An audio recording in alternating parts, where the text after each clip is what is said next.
Hello, welcome to DrShiny Tarot. This is a monthly reading for Cancer.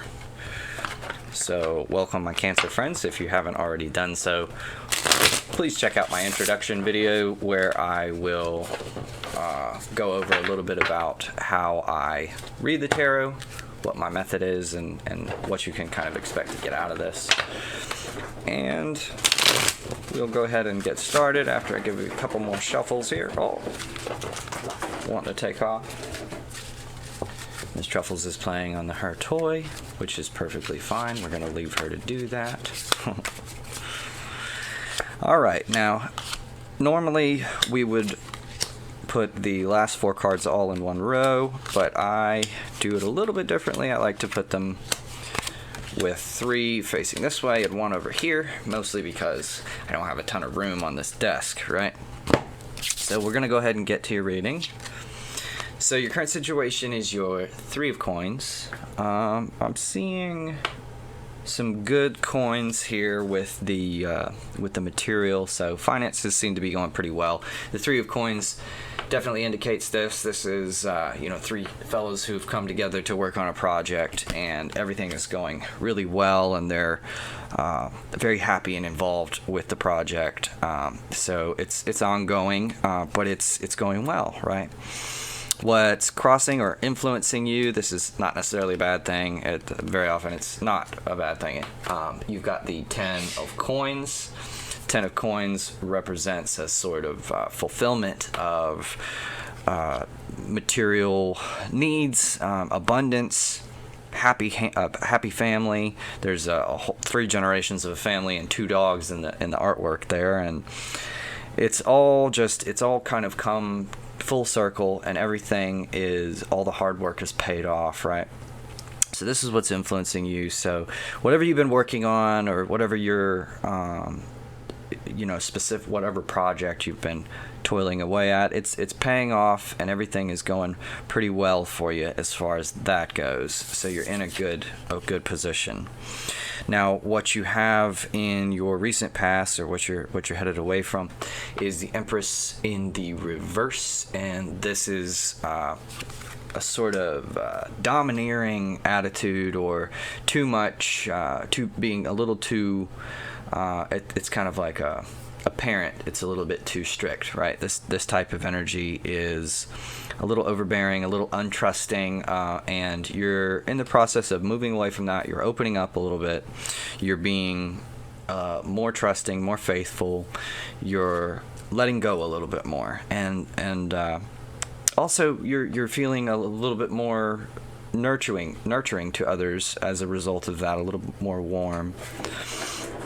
And what you're headed toward now is the Two of Cups in the reverse. Now, it's not exactly good news. The Two of Cups represents a sort of balanced or harmonious relationship, right? And you're kind of headed out of balance a little bit. So what that can mean is that in this situation, it looks like you're headed a good direction, but everything is kind of ebbs and flows in life, and everything is a moderation. So you're going to want to be careful not to let material success get to your head, or to make it seem as though because you've been right in the past, you have the right to domineer over others, or something like that. And it may not have anything to do with that, but in one way or another, it's important for you to remember to have a sort of harmonious relationship with others, to figure out how you can work with others and not necessarily tip the scales in one particular direction, right? So the foundation of the situation is the Moon in the reverse, and this is saying it's a little bit of a listening to your head instead of following the intuition, or ignoring your intuition a little bit. So you can feel that things should go a certain kind of way, but you're kind of pushing that to the side. You're not paying attention to it quite as much as you should, right? And that's probably what is sort of putting things going forward toward that sort of imbalance or lack of harmony, because what the cards are asking is for you to focus on your intuition, focus on quieting your mind a little bit, getting away, maybe even engaging in some meditation or some yoga or something, and really finding out what is important to you beyond the physical, beyond everything working right, beyond safety even, or the feeling of safety. What do you want to get out of life? What do you want to feel in your life? There's some emotional fulfillment that goes beyond just feeling like everything is safe and everything is all right. There's exhilaration and excitement, and I think that exhilaration and excitement, it comes at a price, because you have to sacrifice a little bit of the feeling of safety. But the whole point of this journey, and I can see in your cards it's coming up to say this as well, the point of this journey is to learn to have faith, to be a little bit more trusting in the universe. And what's in your crowning thoughts here, what's in your intentional or conscious mind, is the Pope or the Hierophant. And this is, it may be that you have some religious following or something like that, and you might be concerned with following the letter of the law, right, or being doing the right thing, and you might be looking at it in sort of a black and white way, and it's important to remember that all of these institutions and laws and religions and everything, they're pointing you toward a greater reality, right? So a saying that I heard is that I really liked was, religion is, or the relationship of religion to God is like the relationship of a menu to a meal, right? So the menu points to something that's beyond itself. It points to an experience, and it can guide you to that experience, but you can't eat the menu, right? So the point is not the rules and regulations themselves. The point is, what is the life that it leads you to?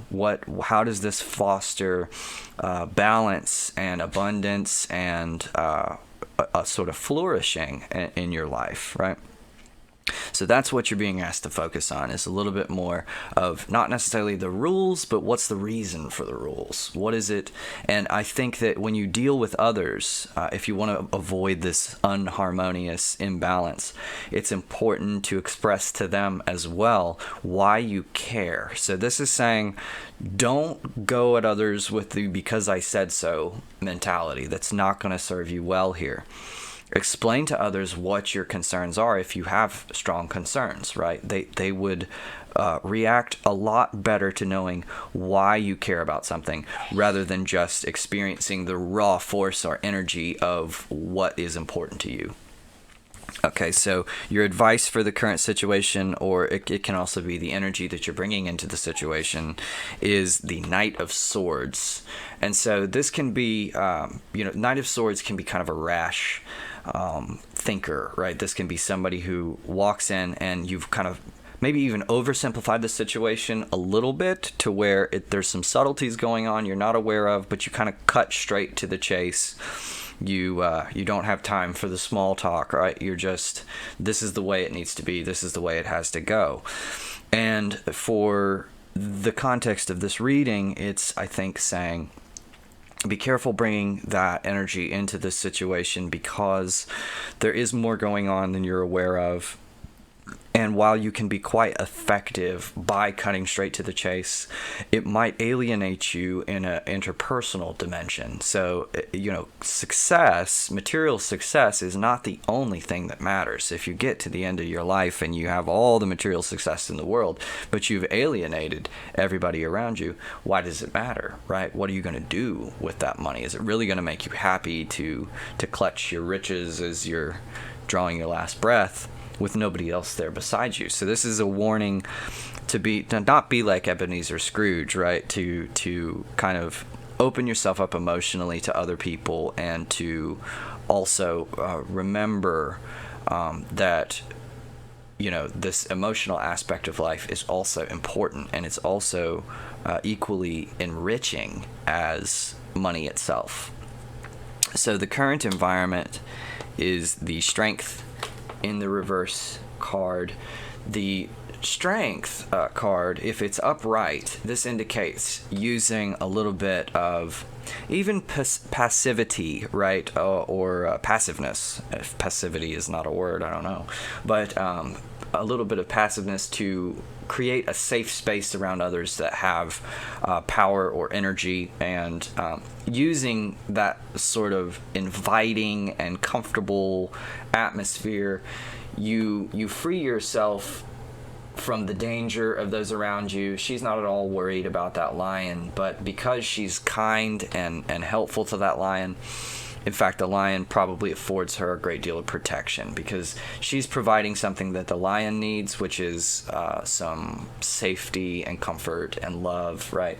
And the lion can in turn provide her with quite a bit of physical protection there. So in the reverse here, this is your environment. So this isn't necessarily you, but someone around you is trying to kind of call the shots or rule things, or be a little bit domineering or force things, right? And there's going to be a lot of temptation for you to fire back, to try to fight fire with fire. But I don't think that's going to be a good idea for you in this situation. I think something my dad always told me is, how do you get rid of a stupid person? Well, you give him enough rope to hang himself. And that might be a little harsh, but it's kind of what's going on here, is that if you give them the room a little bit to show that they really aren't as wise as they think they are, they'll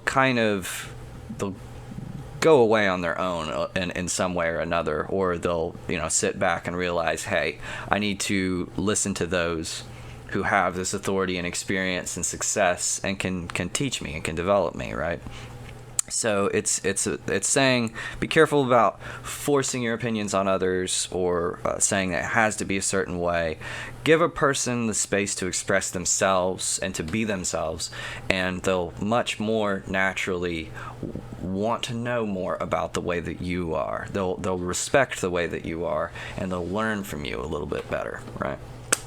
So the Fears card, you have the Six of Cups, and kind of an odd card to be in the Fears card. It's kind of more of it's a nostalgia, right?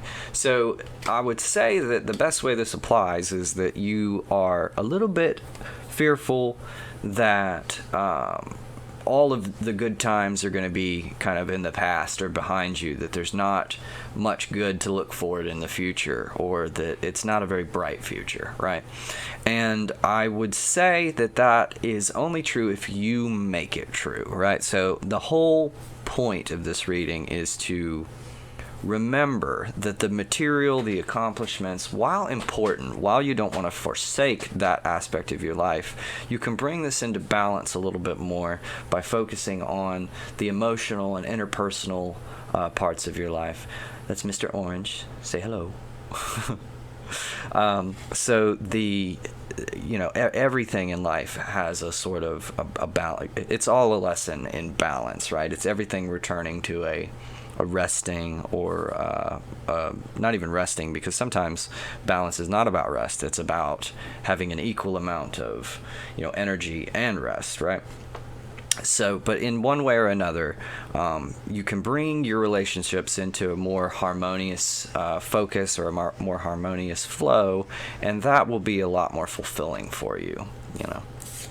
The overall outcome, or the overall message here, you have the World in the reverse, and the World is sort of the last step in the journey of spiritual development. It is enlightenment coming full circle. This is understanding the purpose of it all, and in the reverse, you're kind of resisting this, right? So you're really, really close, is what I would say.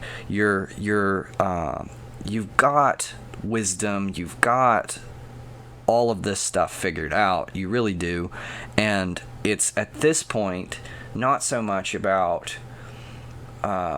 forcing the way that you know it to be best on the world around you, but it's about kind of allowing the world to be what it is. To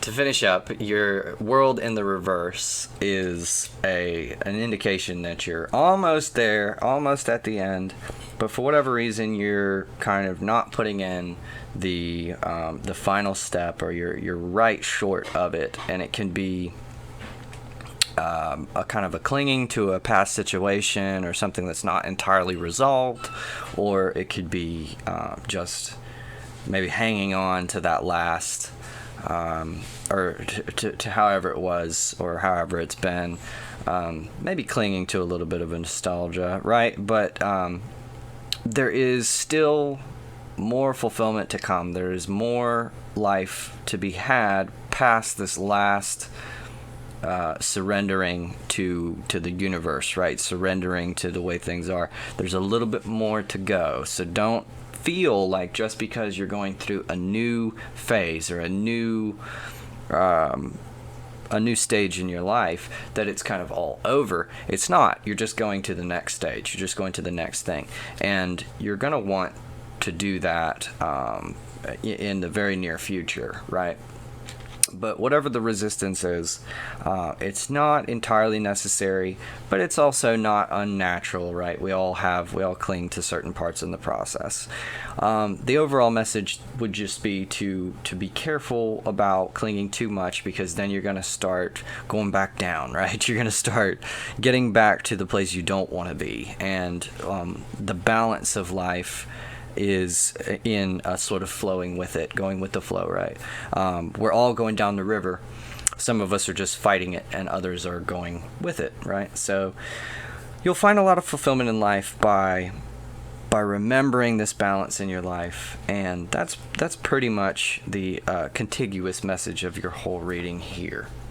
Now, please give me a message in the comments to let me know what you feel about this reading, if you enjoyed it, or if you were confused about anything and would like some clarity.